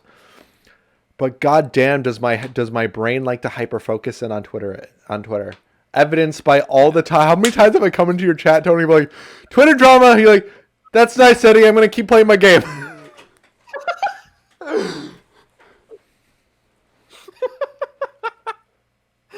Like And you're fully in the right to say that. No, one other thing that I am envious of, like Vosh and their ilk of, is the ability to like engage in discourse at the same time as effectively engaging in like gameplay and stuff. I could not. I was considering doing that, and I was like, I'm gonna get jump scared by a fucking ghost face if I even try. Or even Magic the Gathering Arena would just chill, but I'd be like, oh fuck.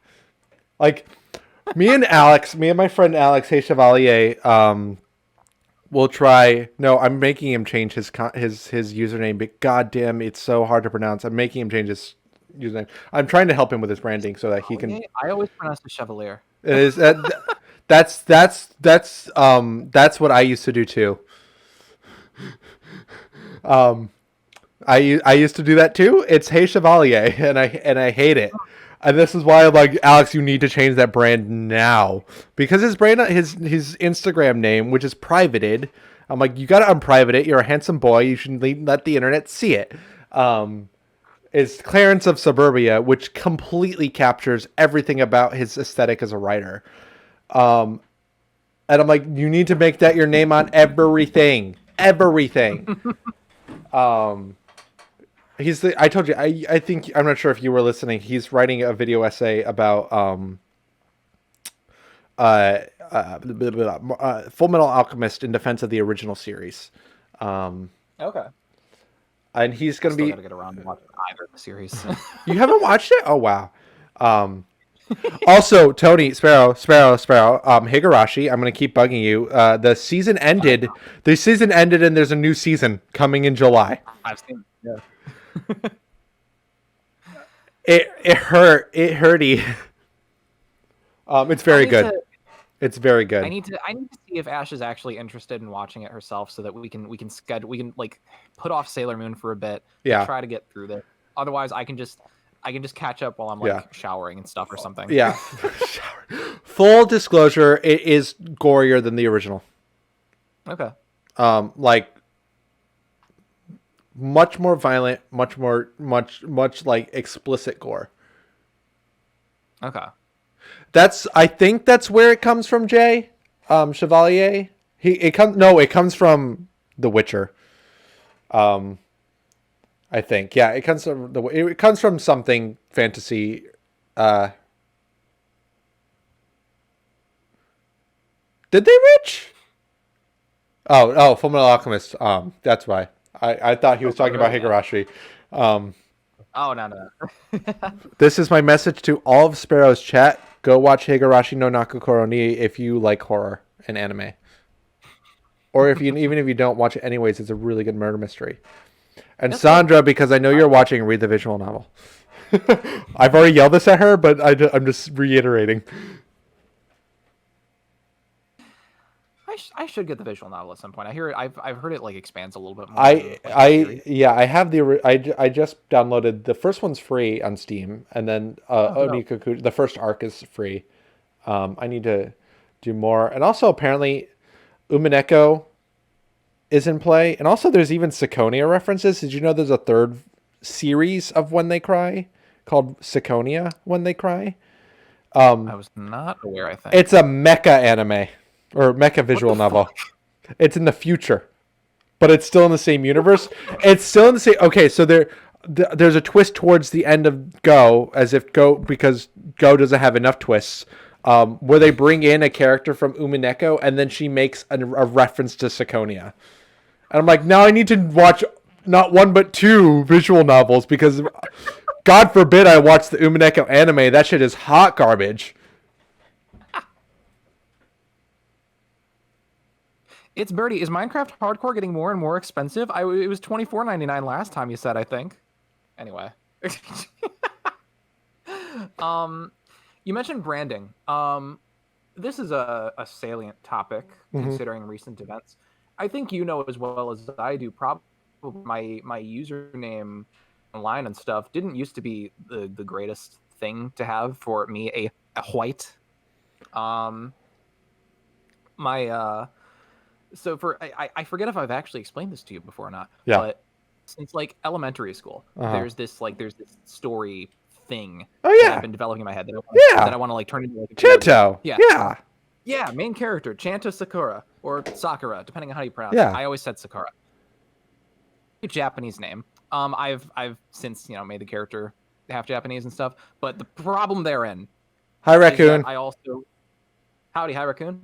The problem therein is that for the longest time, and I think maybe still to some extent today, I kind of modeled Chanto as like my idealized self, and I made that kind of my digital like name, my brand and stuff online. And it wasn't until actually a while before all the crazy. I'm sorry, the crazy is fine. I'm just gonna I'm gonna give you a crit pass. Fucking Chump Logic. I had to say it once. Oh God. But yeah, no, all this stuff that's been happening lately with I forget where the murders occurred, but the stuff that's been going on lately. Yep. But yeah, it was actually a while before all this. I had seen a post on Twitter that was basically explaining the concept of like digital yellow face, and I'm like, oh, I thought about it for a moment. I'm like, oh, fuck, am I doing that? Yeah. Oh, son of a bitch. Kinda. Yeah. So and yeah, it's. I never really had that introspection before, but that was the point where I started rebranding to LBC Tony D because I was getting. That was also around the time that I started streaming and stuff and had LaserBearCat name established. And then that's gradually evolved for various reasons. Yep. But yeah, I don't know. I don't know if I had really a point there, but it was just something that branding is hard. You were talking about. Branding is hard, and the only reason why I'm good at it is because I've been learning about it since high school. Literally, so this is how I got my job at the Festival of Arts and Ideas, doxing myself 1000%. I'm like really not big. I'm not good at like keeping my private information, which is probably going to be dangerous. Down the road. Oh, Ash gets on me all the time for not being private enough. I finally set my Facebook posts to not be public. Oh after having them be public. For I probably need to do that. I was gonna say a thing about how unprivate I've been, but I'm not gonna say it because that would literally dox me. I'll tell you offline. Okay. The only reason why I know streaming is because my job. Here's how I got my job. There was a high school program. The first year they did it, it's called the Festival. I work for those of you who don't know in the chat, I work for an arts festival called the International Festival of Arts and Ideas. We're all digital, so y'all be able to see our programming coming in June. You'll love it. A lot of good stuff. Hello, Clear, aka Tatsumi Twee. This is my voice. Wait, you know my voice because you've watched me stream.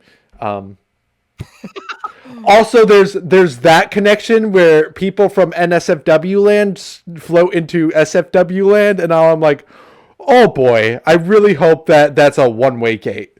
I'm happy with it being a one-way gate. I just don't want it to be a two-way gate.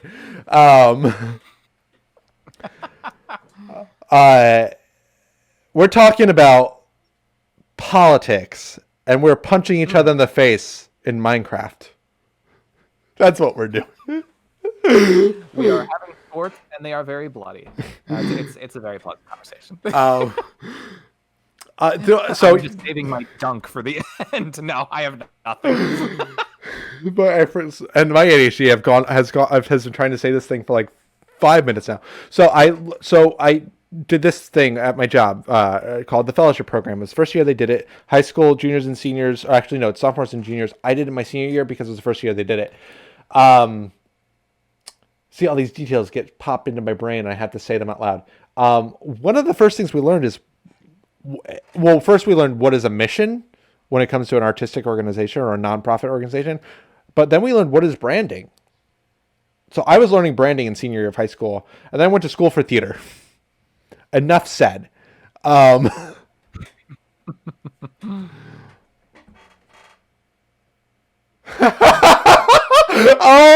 my god.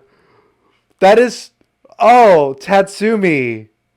Tatsumi, that's so good. That's so good. Tatsumi, I take back that time when I called you an asshole.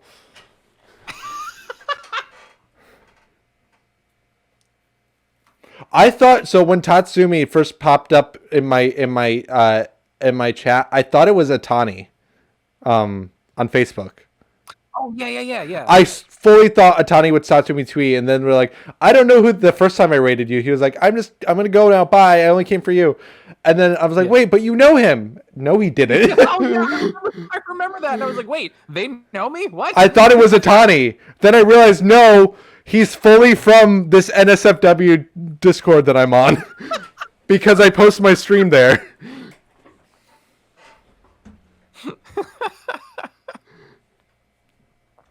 I think I vaguely remember that. Anyways, but I literally there's what class was it? It was theater management, where we learn all about branding. And then there's business of theater, which is you have to you have to market yourself as an artist. It was a terrible class, for the record. Like, not the class, the idea of the class is great. It's the teacher was horrendous. Because I was DPP, directing, playwriting, and production. So all the people that are not, they're not art actors and they're not techies. They're everybody else. We got thrown in with the techies, and we had a techie teacher. So it was all techie focused. Me as a playwright, she had no idea what the fuck to do with me. I wanted to research LA as a city to move to, and she's like, no, there's no theater in LA. Turns out there actually is, and I might get produced out there by Carrie Kiernan. Name drop. Actually, no, it's Sean's name drop, and she's a voice actress, big voice actress in anime, and director. Okay, she directed the Evangelion Netflix dub. Oh, dope. Which that's another anime you and Ash need to get on. I'm giving you all the recommendations. I mean, Sailor Moon is 1,000% valid for the record, but. We're still on season 2 out of 4. We have so much to get through. And this is the original movies too. Yeah. Well, not the original dub. This is the redo. Yeah, but there's the redub of the original, but there's also Crystal, and that's what because I watched the first season of Crystal, season 2 maybe, first 2 seasons of Crystal maybe.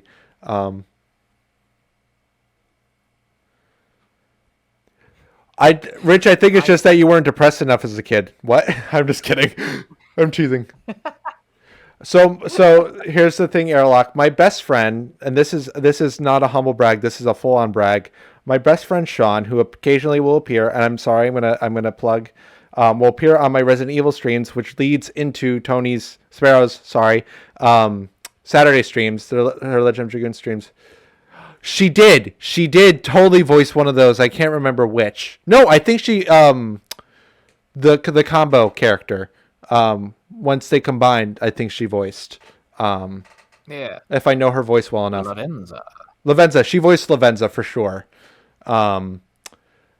Because I said that like a Smash Brothers announcer. Lavenza for Smash. Yeah. Meta Knight. So my best friend Sean worked on The Last of Us 2. That's how for those who were watching my stream, that's how I have a Last of Us 2 controller, because he saw my controller is broken. He's like, I'm gonna send you. He worked on Last of Us 2.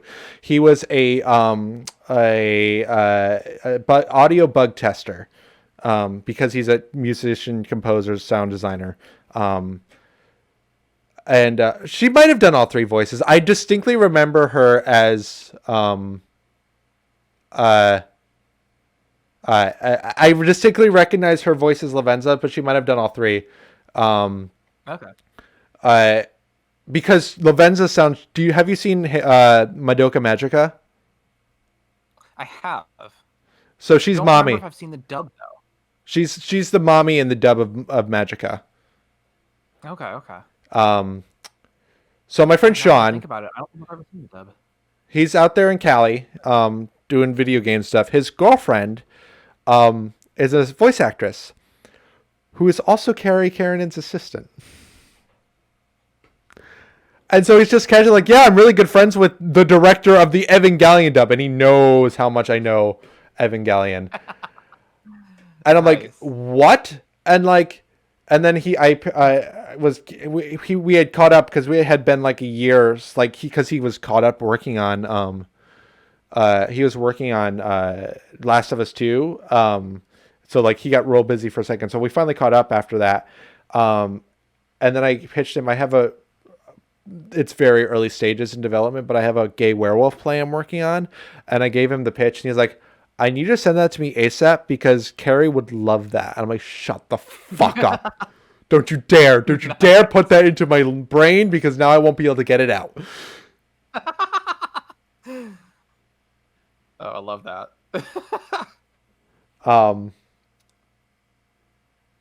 But yeah, that was totally a tangent, and I apologize. Nothing to do. I literally the most structure that I had to this was hitting on the topic of the original tweet and how Twitter is a shitty site for.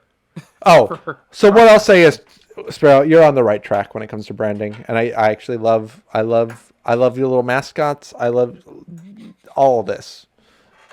These two over here are very much courtesy of Feral Pickle, who is Ash's sister.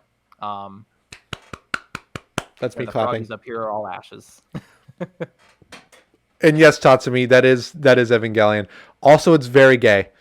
Evangelion is very gay, and so is the new season of Higurashi, for the record. If y'all didn't ship, well, actually no, maybe not. But if y'all shipped Satoko and Rika in Higurashi, you're either gonna ship them hard and go, or not at all. True, Cronin. Arok, yes, 100%. They were cousins. Oh gosh. Let's see. I feel like there was something else I wanted to. Without spoiling anything, Airlock, Higurashi Go only exists because of how gay Rika Sadako is.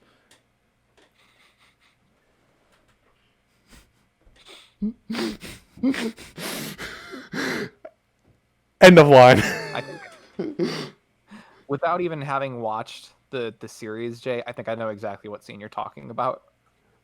Wait. My stream is blurring. I need to zoom out.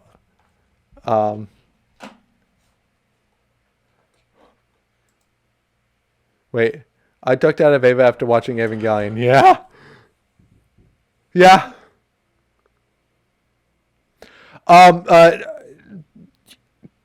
Good question, Tatsumi. Unclear. The fourth movie just came out and I haven't seen it yet. That would answer it. But unclear. They do diverge in a Higurashi style. If you were to imagine the films to be a giant Higurashi-esque time loop. But we don't know. It's a debate in a theory. Nobody knows if it's like just alternate canon or if it's a sequel. My personal theory is that it's a sequel. Sorry, I got started on Ava shit. All good. All good. Rich, I will say yes. Because Rich asked how I feel about the rebuild. Evangelion 2.22 is my favorite movie of all time, but it's one of my favorite movies of all time. But I only love it because I have the background of the sequels. It is much more. It feels like, for me as a playwright, like as a person who knows what it's like to write and rewrite things, it feels like a rewrite of the original. And 2.22 there's so many improvements to the characters' relationships that just like, yes, it's like, yeah, you know enough. It's it's much more action focused. I will warn you, the third movie is horrendous. Sorry, Ava Nerdism. I'm gonna stop hijacking.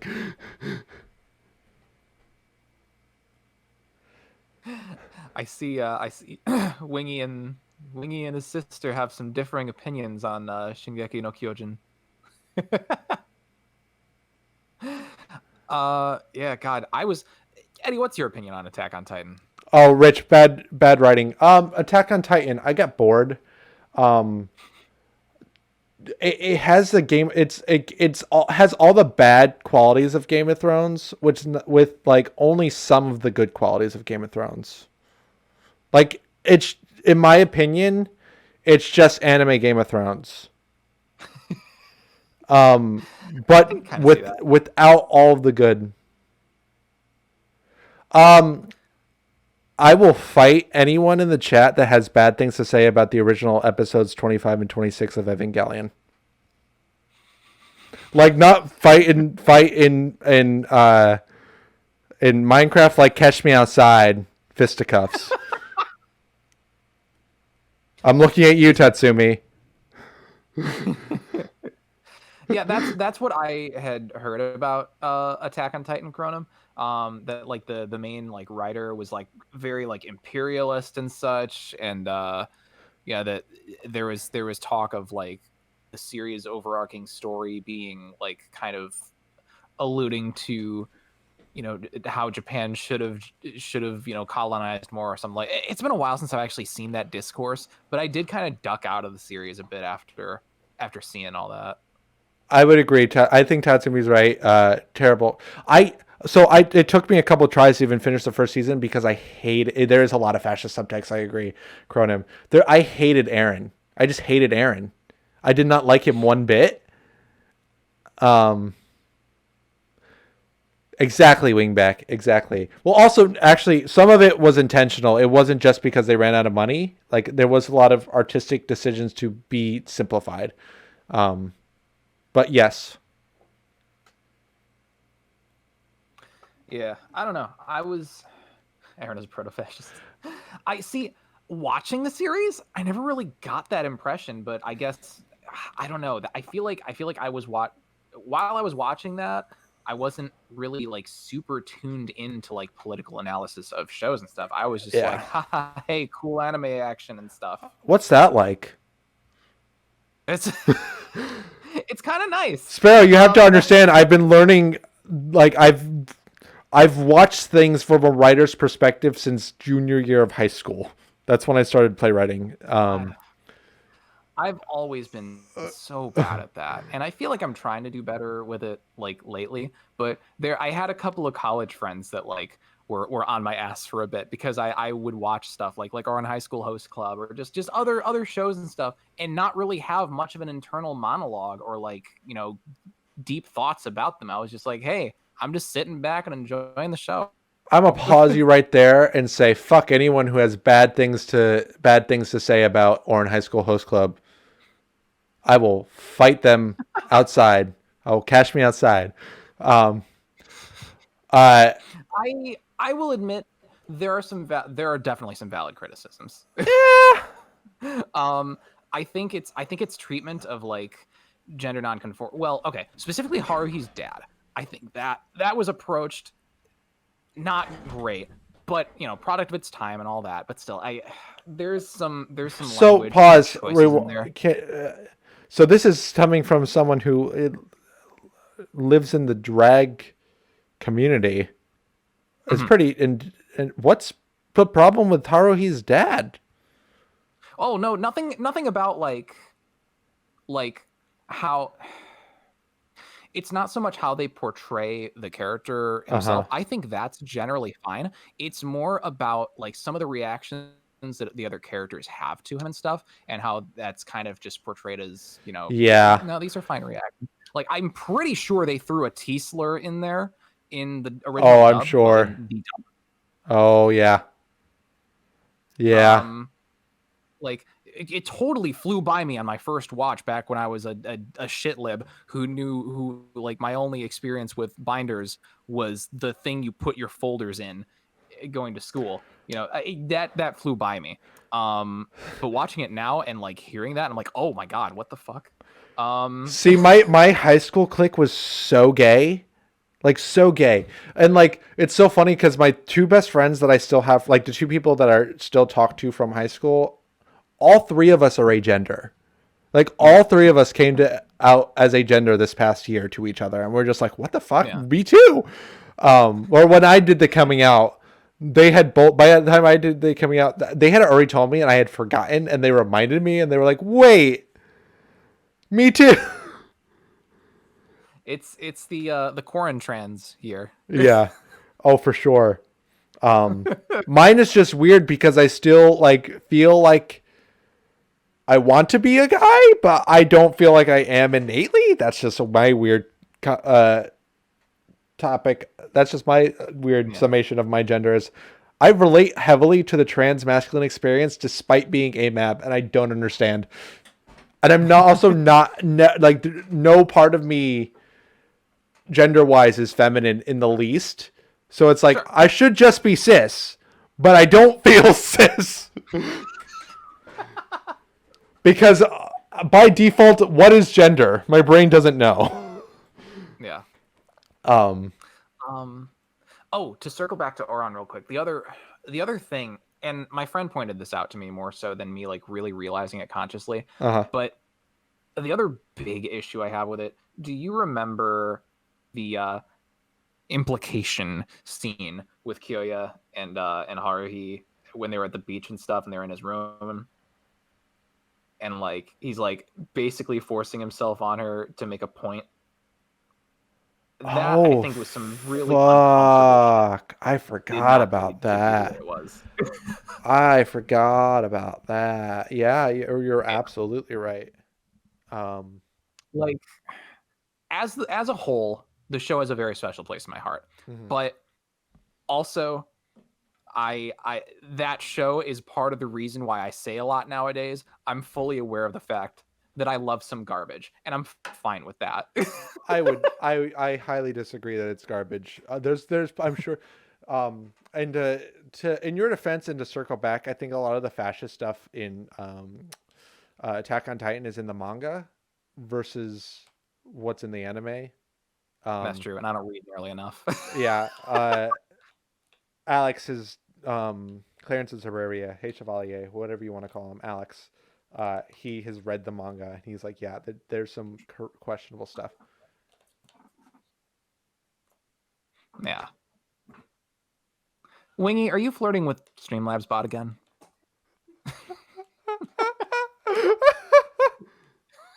I haven't watched. I think I started season 3 and was like, I'm done. Part of my problem is every time there's a new season, I don't know who these people are. Yeah. I don't remember who none of the characters have any definition. That Walking Dead ran into the same problem. I think Game of Thrones was actually one of the few shows with that extensive in a cast that managed to have people. Steven Lenhart, how dare you advertise on my Discord while I'm streaming? Just kidding. I lack of etiquette.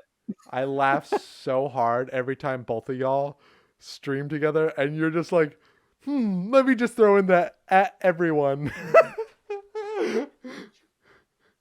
I mean, I got permission. You got use it. I don't hold any grudges about it, but I just needed to point. It tickles me. The only time you're not allowed to use it is when Sandra's streaming, because Sandra overpowers you because she created my mascot. Have you seen it? You should have access to it. I did. Yeah. It's dope as fuck. His name is Saki. I'm gonna try and make him in real life. We'll see. I love Saki. I showed it to my friend Sarge, Sandra and I's mutual friend Sarge. And he goes, I don't want to understate this. I would die for Saki. Bear. Should we do Bogwater merch? What's this? What's Bogwater merch? Our froggy. Our frog friend. Oh my god. We'll need a few more things rather than just a frog on something. No, we could totally just do that. Just like the frog on a hat or something like that. Well, yeah, we could do hat, mugs, t-shirts, bags, things like that. You know, Redbubble, T-Fury, and Yeah. other. Or like even through like Streamlabs, I think, and Stream Elements, I think offer those like branding stuff too. I was thinking Ash about Cameo.